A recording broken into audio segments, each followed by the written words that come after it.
¿Cómo te desenvolverías en un mundo en el que no hubiera más que peligros intangibles a tu alrededor? Pues los antiguos egipcios lo tenían muy claro, lo solucionaban todo con la magia, así de natural.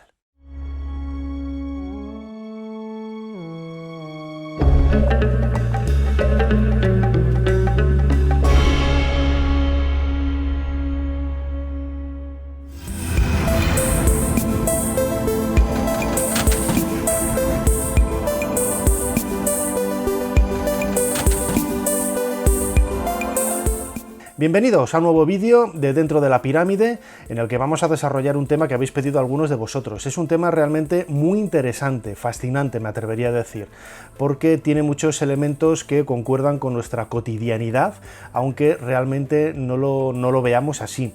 La magia, lo desconocido, cómo interactuar con esas fuerzas de la naturaleza, aparentemente invisibles, aparentemente irreales, pero que para algunos son completamente existentes, es algo que ha caracterizado al ser humano desde el comienzo de los tiempos. Y los antiguos egipcios podríamos decir que fueron realmente avezados magos y avezados intérpretes de todas esas fuerzas de la naturaleza. Ellos denominaban a la magia con el término Heka. Heka era, según lo describían ellos en algunos textos, una herramienta a través de la cual los seres humanos y también los dioses, porque era una herramienta utilizada por los dioses, se podía manipular las fuerzas de la naturaleza o manipular en realidad, para que nosotros lo entendamos, la propia realidad, al igual que hace un mago cuando hace desaparecer una cosa encima del escenario o transforma una en otra. Eso es Heka, eso es magia. Había grandes dioses vinculados a la magia, especialmente una diosa, una divinidad, Isis, que era uno de los apelativos que tenía, era la grande en magia. Existía también el dios Ptah, que creaba por medio de la palabra, pronunciando cosas, leyendo textos.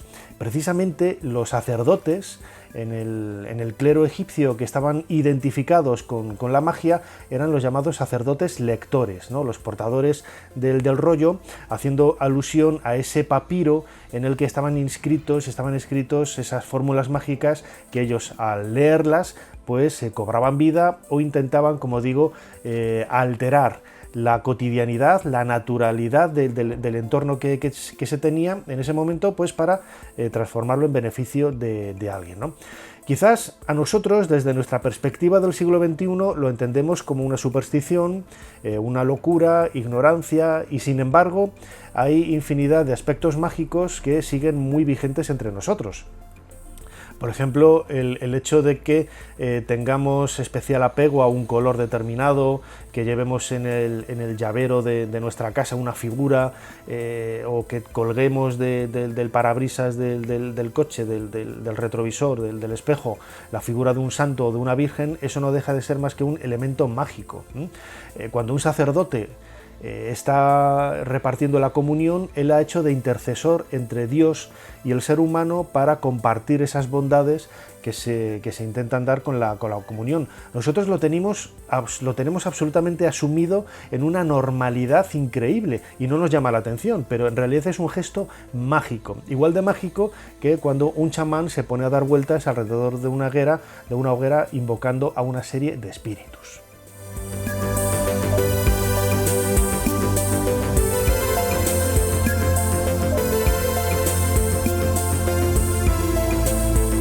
Cuando hablamos de magia en el Antiguo Egipto tenemos que hacer varias acotaciones, ¿no? Varias separaciones en el espacio y también en el tiempo.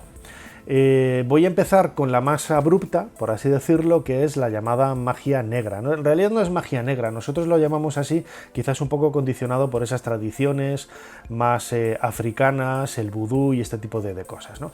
Pero realmente ellos, podríamos decir que sí que hacían vudú, por ejemplo, en el complot contra Ramsés III, que conservamos hacia el 1100 antes de nuestra era, conservamos los papiros que recogen el juicio de los que participaron en ese complot para asesinar a Ramsés III.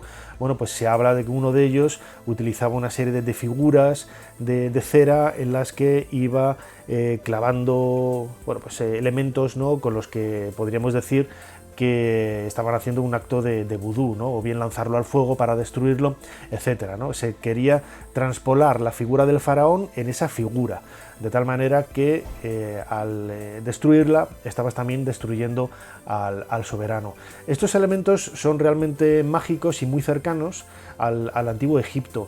Ellos también hacían lo que denominaron los romanos como damnatio memoriae, es decir, el borrado de la memoria, que seguimos utilizándolo en la actualidad, ¿no?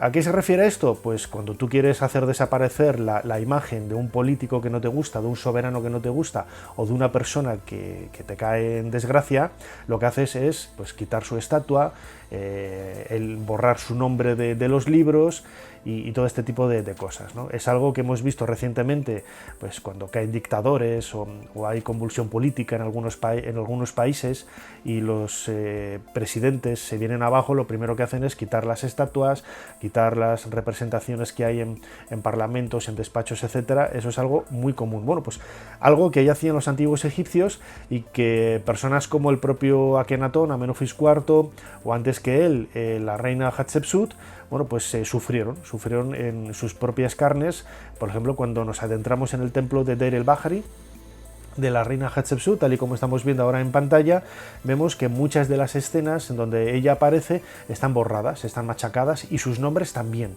De esta manera se hacía desaparecer la figura de esa persona señalada por la tradición quizás más negativa de lo que están buscando, ¿no? Los detractores en este caso. Pero también hay una magia negra con las llamadas figuras de execración. Las figuras de execración eran representaciones normalmente de enemigos de Egipto. Lo veíamos hace unas semanas con un vídeo dedicado a Tutankamón, en donde el escabel, por ejemplo, donde colocaba los pies el soberano, o los arcos o los bastones, donde él tenía que apretar con la mano o apoyarse, o incluso el arco en donde esos extremos son cabezas de enemigos que al tensar la cuerda lo que haces es ahogar, ¿no?, a esa figura del enemigo de Egipto. Todo eso son figuras, podríamos decirlo, de execración, es decir, es un gesto mágico a partir del cual el soberano lo que quiere hacer es imponer su poder, su fuerza sobre los pueblos extranjeros. También hay figuras, las llamadas figuras de execración, que son figuras pequeñas, como las que estamos viendo en pantalla, y que tenían textos grabados en la superficie. Hay algunas que son como unas simples placas de barro con escritura roja. El rojo también es un color vinculado a lo negativo, a lo malicioso, a las historias de malditismo. No en vano el desierto, algo yermo, algo destructivo, es el color rojo, identificado con él. La figura de Set también, que a partir del primer milenio después de las dinastías ramesidas es considerado como una divinidad también destructiva y negativa, era identificado con el color rojo. Y los textos que aparecen en estas figuras de execración son de color rojo. Entonces, algunas de ellas es bastante curioso, ¿no?, porque representan figuras de enemigos, ¿eh? Y voy a leer un texto que aparece en una de ellas, ¿no?, cogida así un poco al azar. Y dice este texto: si ellos o alguno de sus aliados, cortesanos o cómplices, se rebelaran, hicieran un complot, lucharan o incluso consideraran luchar o rebelarse. De hecho, si cualquier persona en cualquier parte de este país luchara o considerara hacerlo o rebelarse, sufrirá cada palabra malvada, es decir, cada palabra de esta maldición, recitación, pensamiento, complot, combate, tumulto, cada cosa malvada, cada pesadilla en un terrible sueño. Este texto se grababa sobre estas figuras o incluso se escribía sobre una porción de cerámica de un plato y se lanzaba contra la pared para romperlo. Este gesto técnico era al mismo tiempo un gesto que transmitía esa idea de malditismo al receptor, en este caso pues como una especie de mal de ojo, tal y como se entiende en la actualidad.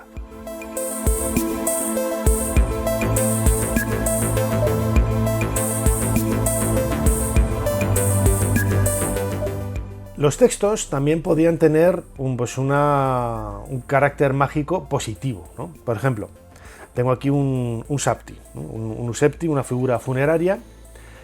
Como estas se colocaban en el interior de las tumbas para acompañar al difunto en ese viaje hacia el más allá. Hay un vídeo dentro de la pirámide en nuestro canal dedicado exclusivamente a los Ushabtis, grabado en el Museo Petrie de Londres. Pero bueno, vamos aquí a redundar en algunos aspectos y sobre todo hacer hincapié en esos detalles más mágicos, ¿no?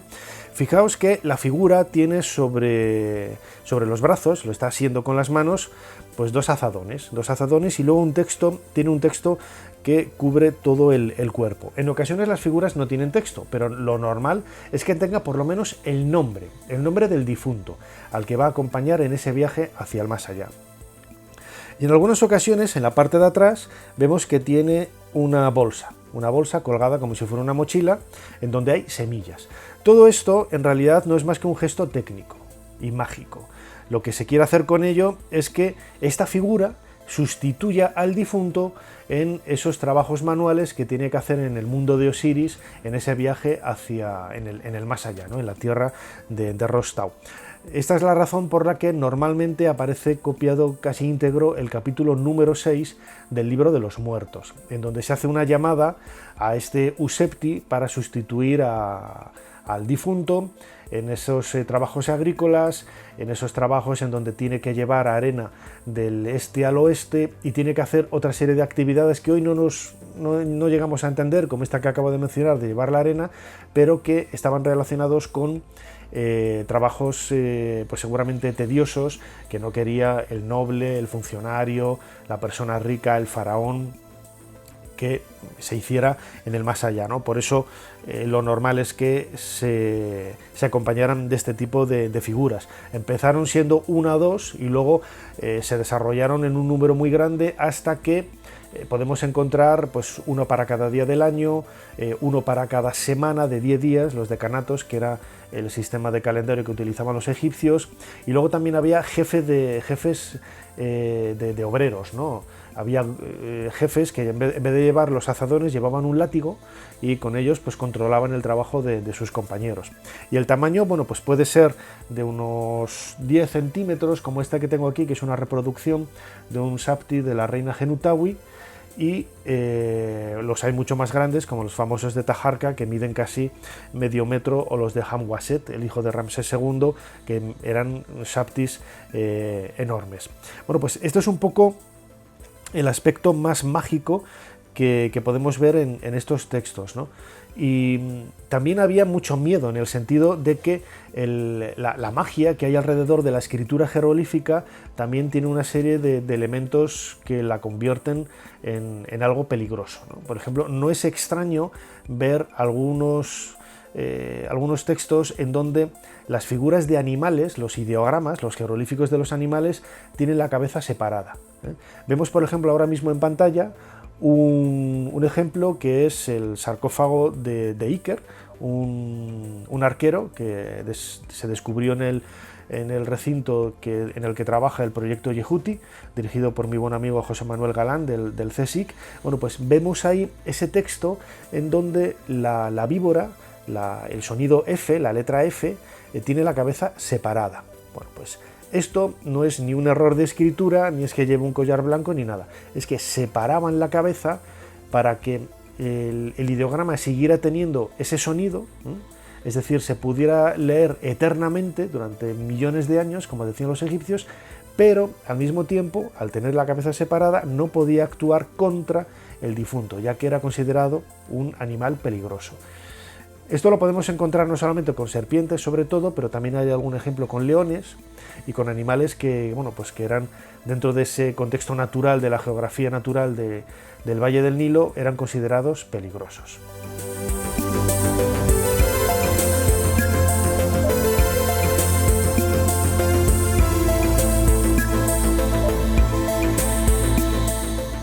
La magia, como antecedente del ilusionismo contemporáneo, el espectáculo que hacen los magos sobre el escenario, es algo que a mí me ha interesado desde hace muchísimo tiempo, ¿no?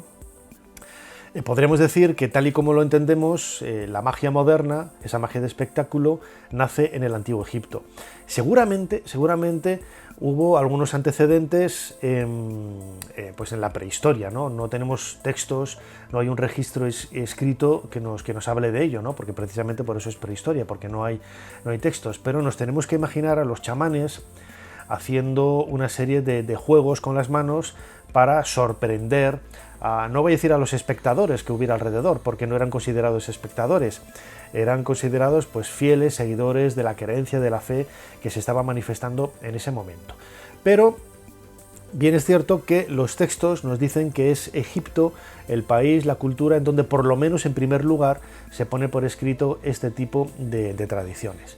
Si hacemos memoria, por ejemplo, la presencia de Moisés en el Antiguo Testamento, cuando llega delante del faraón acompañado de su hermano Aarón y hace ese juego de convertir el bastón lanzándolo delante del faraón y se convierte en una cobra, bueno, pues es algo que el faraón automáticamente dice, eso lo pueden repetir mis sacerdotes, ¿no? Entonces salen dos sacerdotes magos que con un cetro hacen lo mismo y se convierte este bastón en una serpiente, en una cobra.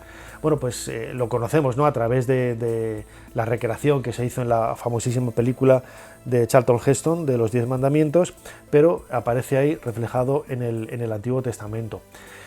Algunos autores clásicos también nos hablan de cómo los templos en la antigüedad en Egipto tenían mecanismos para que las puertas se abrieran solas. Bueno, pues algunas de esas explicaciones se pueden obtener por medio de mecanismos escondidos, ocultos, o cuando se hacían una serie de ofrendas a divinidades y de pronto el vaso que emanaba agua de la jarra de la estatua empieza a convertirse en vino o en sangre, ¿no? Eso es por medio de máquinas de vapor, de calor, que hace subir y bajar elementos químicos, y se pueden conseguir este tipo de cosas, ¿no? Que también, ¿no? Hay algunos estudios que se han realizado de esas 10 plagas que asolaron Egipto en la época de Moisés, y algunas de ellas, como esto de convertir el Nilo, en las aguas del Nilo en sangre, podría explicarse en este sentido, ¿no? Y que un pequeño gesto mágico que hiciera Moisés como sacerdote, sacerdote mago, si es que realmente existió Moisés, delante del faraón, se exagerara, la tradición lo exagerara, lo convirtiera en algo legendario, y dijo que no, que lo que había salido de ese jarrón en realidad era todo el Nilo, ¿no? Bueno, tenemos que hacer esa lectura un poco para poder interpretarlo.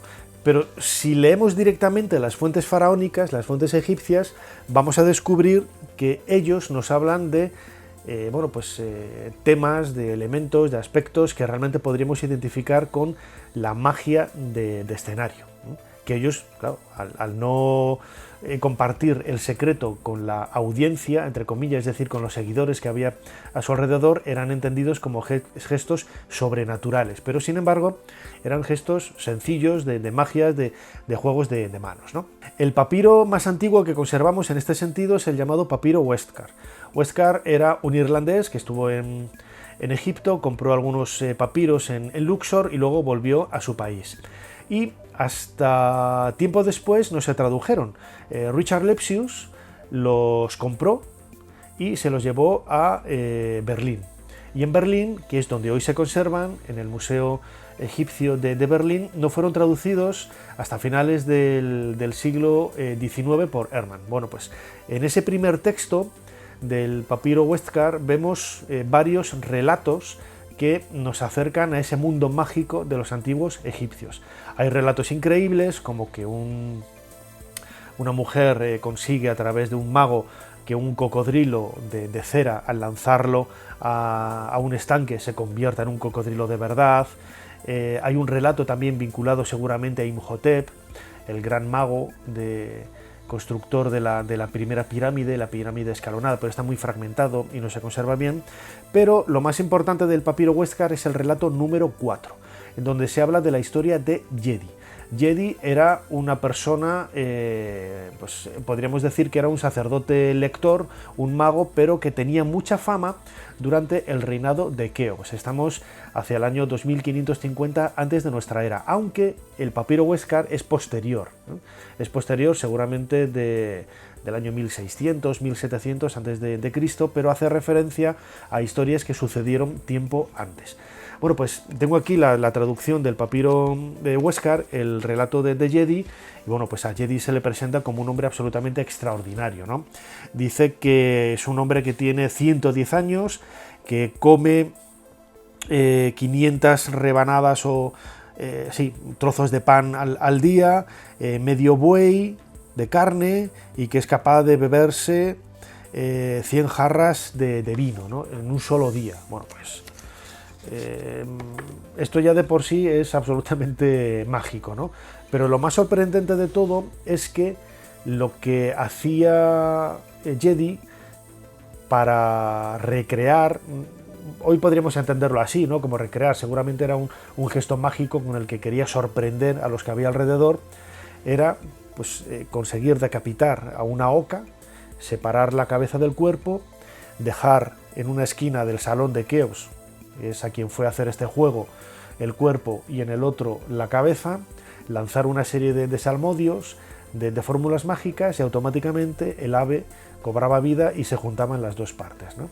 El texto dice que lo hizo con un buey, con un león. Yo creo que todo esto ya es un poco exageración. Y digo que, claro, diréis, exageración lo del buey y lo de la oca es algo normal. Bueno, pues lo de la oca es algo que hoy incluso los magos modernos lo hacen en los espectáculos, ¿no?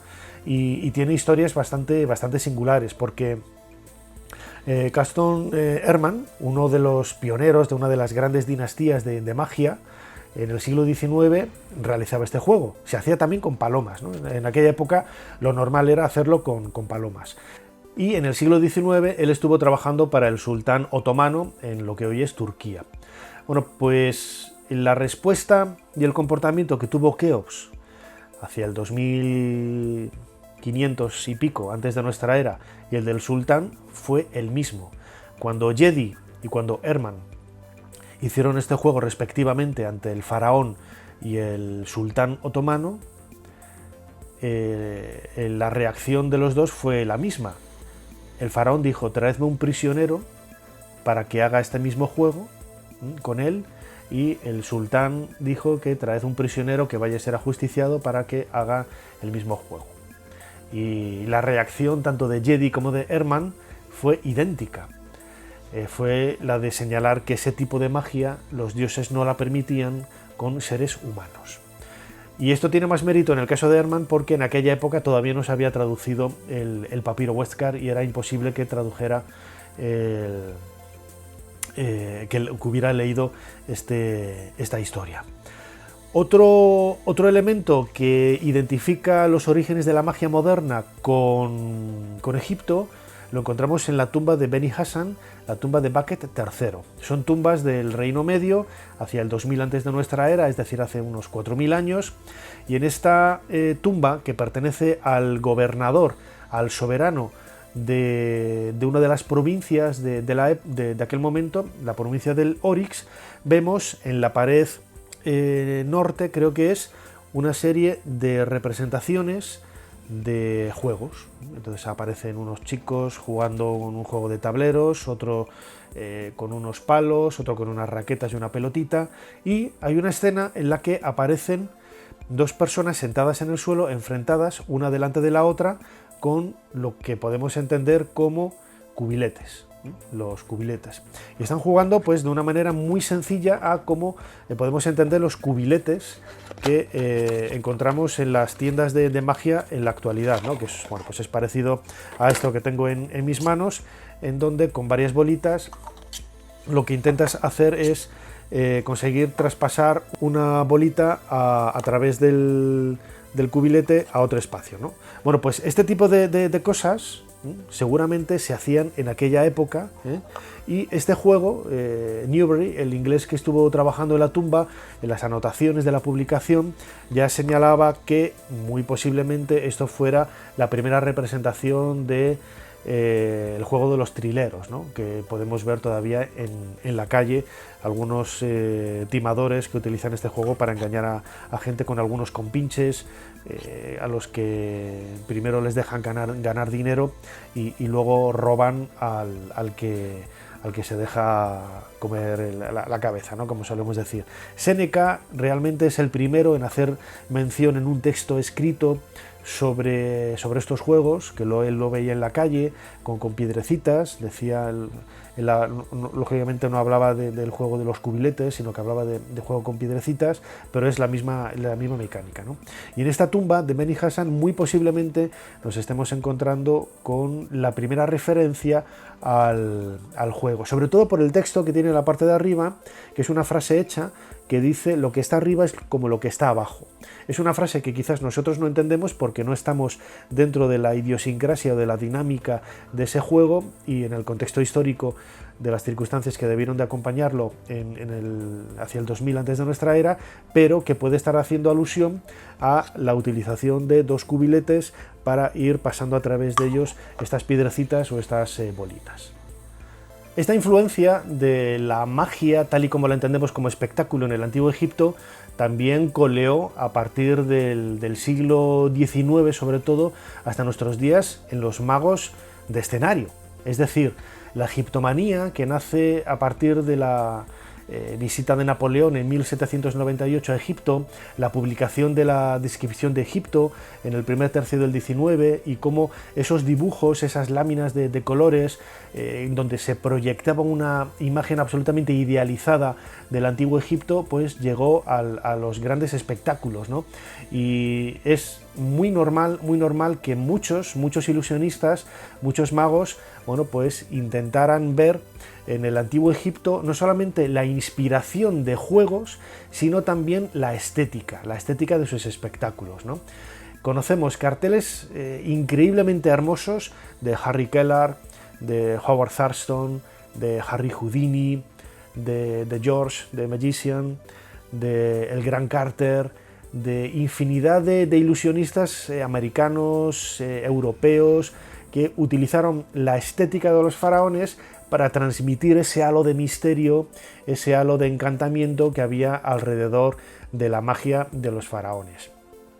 Quizás uno de los magos que llevó esta magia y esta simbiosis a los escenarios de una manera pues mucho más directa fue un mago de origen polaco, pero que estuvo trabajando en Inglaterra en la primera mitad del siglo XX, que era Ramsés. Ramsés, ya con este nombre, Ramsés o Rameses, del que conservamos pósters increíblemente bonitos, como decía antes, algunos de ellos los estáis viendo ahora en pantalla. Tenía un espectáculo que estaba inspirado no solamente desde el punto de vista de la estética, sino los nombres de los objetos, los nombres de los juegos, los nombres de los ayudantes, todo estaba inspirado en el mundo de los antiguos faraones, ¿no? Lo que explica una vez más esa pasión, ¿no? Y esa inspiración que muchos ilusionistas han tenido a lo largo de los años para entrelazar la tradición del Valle del Nilo, de la magia del Valle del Nilo, con el ilusionismo y los espectáculos modernos.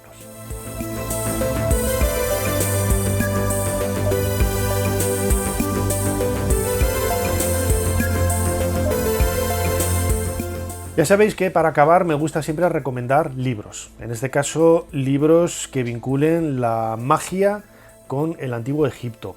Podría haber puesto algún libro de historia de la magia, del ilusionismo, pero por desgracia la mayor parte de referencias son erróneas y no quería tampoco liaros en ese sentido. Dentro de poco en el canal, dentro de la pirámide, pero en esa sección Mi Biblioteca del Antiguo Egipto, vamos a hacer también un libro dedicado única y exclusivamente a libros sobre magia. Magia quizás más mundana, no tanto vinculada al mundo del ilusionismo o a esa historia de la magia que hemos querido proyectar un poco en este sentido, y quería completar ese vídeo con dos referencias que no metí en en aquella ocasión precisamente por no hacerlo más largo, ¿no? Y que uno de ellos es muy reciente y lo he recibido hace relativamente poco.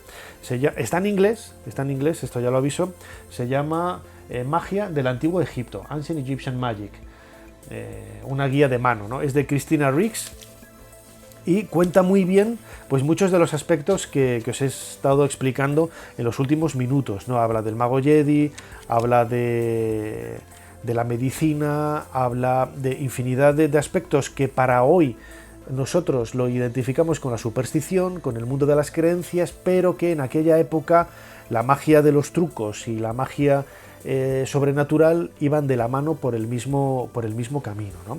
Y si hablamos de magia en el Antiguo Egipto y lo hacemos en español, un libro muy recomendable de mi buen amigo Javier Arries, que es precisamente Magia en el Antiguo Egipto. Es un libro de la editorial Luciérnaga, Maldiciones, Amuletos y Exorcismos. Javier es el ex experto sobre todo en cosas muy oscuras, ¿no? Todo aquello vinculado a malditismo, a este tipo de cosas le encanta, ¿no? Él no es egiptólogo, tampoco va de ello, pero el trabajo es maravilloso, es una recopilación de información muy buena, que te aproxima el mundo de las creencias mágicas de los antiguos egipcios, y hace también mención e hincapié en muchos de los apartados, de los detalles que he comentado yo en estos minutos. Así que os lo recomiendo, Magia en el Antiguo Egipto, de Javier Arries. Bueno, pues hasta aquí este vídeo dedicado a la magia. Ya sabéis que tenéis que suscribiros al canal, proponednos temas a través de la comunidad o a través de las redes sociales, y no me queda más que despedirme y desearos todo lo mejor. Hasta el próximo vídeo, nos veremos aquí, dentro de la pirámide, dentro de muy poco. Hasta pronto.